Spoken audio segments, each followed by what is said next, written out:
Islam fixes a lot of the problems that men are currently facing. The problems we're discussing on this show, Islam fixes all of them, right? That's the first thing about Islam. And I'm not a Muslim, right? If I had to choose a religion, I would, because I live in an Orthodox Christian country, I go to the Orthodox Christian church. I donate $20,000 a month to the church in the country I live in. The church in Romania is very powerful, and I like having church friends. So I give them a lot of money, right?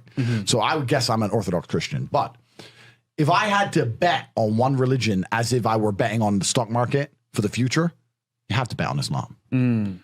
Because Muslims are intolerant. And I'm not saying that disrespectfully, because if you're tolerant of everything, then you stand for nothing. Facts. Christians are so tolerant now. You don't believe it. They have gay pastors that I'm not even anti-gay, but if the book says don't have, like, what do you believe in now? If you're tolerant of everything, you stand for nothing. I can walk through London with a t-shirt saying Jesus is gay and nothing will happen to me. If I did the same thing with the Islamic prophet, I'd be dead before I got to the end of the street. Boom. That's how much they believe and respect. And I respect people who stick up for what they believe in. It's not even about me believing in it. I respect them because they believe and they will defend. Muslims are the only people who will defend their religion. They will defend their beliefs. They refuse to be mocked. They refuse to be insulted. And I respect that about them. I respect that. That's an amazing thing about them, right? And the third point is, and I've been all around the world, some of the best countries in the world today are the first world Muslim nations. Qatar, you can go to Qatar, you can fall asleep with $1 million on your lap in the middle of the street. Nothing's going to happen to you. Saudi Arabia as well. You can go to Saudi, nothing will happen to you. You can go to Dubai, UAE, nothing's going to happen to you. They leave their cars parked with the keys inside. It's so safe. Wow. It's so safe. Women, everyone's married. Every woman obeys her husband. Every single woman has 4, 5, 6 kids.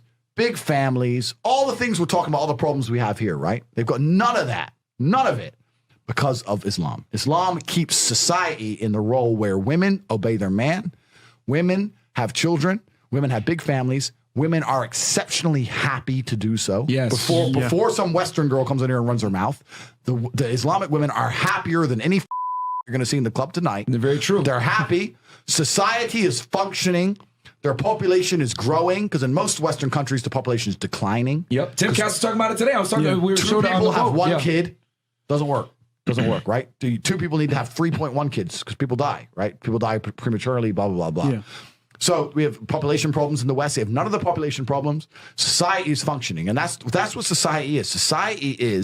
Society starts at the smallest possible group. You have families, and families make a street, and that street makes a village, and that village makes a town, that town makes a city, and that city makes a country. So if it's broken at the very fundamental level, if its family level's broken, then it's broken the whole way up. Yep. And that's what's happened in the West. And the first world Islamic countries have none of those problems. So if you're going to talk about a belief system that fixes issues, you need to go to Islam.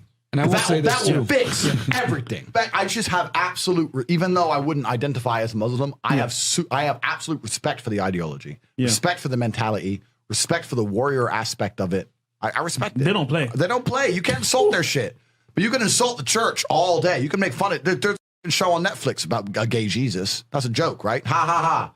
And what do the Christians do? Nothing.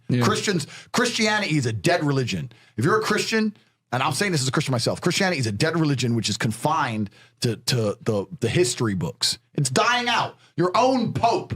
The Pope goes up there and talks LGBTQ shit now. That's crazy. It is over. You don't stand for anything. You don't believe in anything. You have no boundaries. You're walked on. You're mocked. The whole thing is a joke. Being a Christian now is nothing more than advertising you're a loser. It's a losing religion because you've lost to Islam.